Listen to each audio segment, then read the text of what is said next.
Welcome today in front of me Honor 50 Lite, and I'll show you how to adjust ringtone volume on this device. So first you should go into the settings and then tap on the sounds and vibration.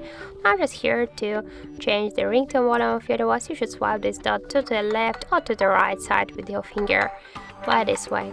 And also we got the second way how we can do that. Just first be sure that here in volume button control you got selected the ringtone, not media. And now just by press your up or down volume button, you can also change your device ringtone by this way. And also we got the third way how we can do that. Just press your up or down volume button and then just manually with your finger swipe up or down this white dot here on the volume panel. So that's it. Thank you for watching, and if you find this video helpful, don't forget to leave a like, comment and to subscribe our channel.